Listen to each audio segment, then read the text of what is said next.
Hi everyone, I'm Michael, and today I'm going to show you how to link your LingQ and Skritter accounts together so you can share vocabulary between them.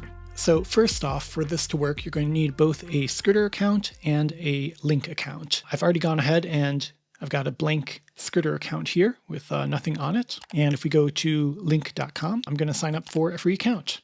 I'm just going to go with Chinese. And of note, their simplified and traditional Chinese are broken out into two separate languages. So if you want to study traditional, scroll down to Chinese traditional. So I'm going to go and just click try LingQ for free. And sure, we'll go into their first lesson right here. And you can click a word to see its meaning. All right, we'll add this link. We'll add chef here and 开始. We'll add that too. Okay, so those three words I clicked on and add definitions for are created in LingQ. I'm going to continue.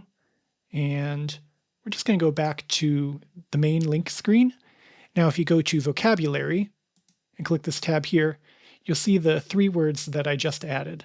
So I'm going to just click the first one here, go to more actions on the right, and then select export selected for Skritter. Now I'm presented with a window here to confirm that I want to connect my account to this service and that I am logged into the right account on Skritter. And I'll press Yes Connect. Okay, so back in Skritter, I've refreshed the page and you'll see I've got a link list now. If I click into it, you'll see it automatically created a section for the month and year that I'm in right now. If I go into that, you see 出示, the word that I just added from LingQ.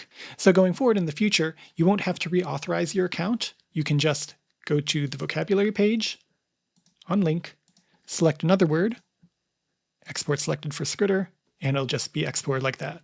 If I go back and I refresh the page, you can see the second word is there as well. Now, I haven't done anything for Japanese yet. I've switched my Skritter account over into Japanese, and you can see that it's still empty. If I go over to LingQ, I can choose to add a new language. So I'll go down and I will find Japanese. I'm just going to go into the Japanese version of basically the same story.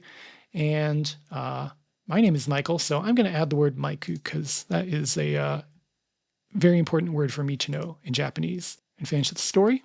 And then I go back to the main page. I go to vocabulary. You'll see I have a different list because we're in a different language on LingQ as well. Go to maiku and more actions. Export selected for Skritter. My login works the same between Chinese and Japanese. Okay, and we're back on Skritter. I've refreshed the page in Japanese, and you can see we've got a LingQ list auto-added as well. Go into this here, and you'll see we've got maiku transferred over with a slightly different definition just because of how words work in Skritter. You can double check your account integration status by going to your account on the Skritter.com website, going to the integrations page, and then checking this link card here to see that the integration is active. And that's it. If you haven't already, check out LingQ. They're a great resource for learning Chinese and Japanese through authentic materials. And of course, check out Skritter.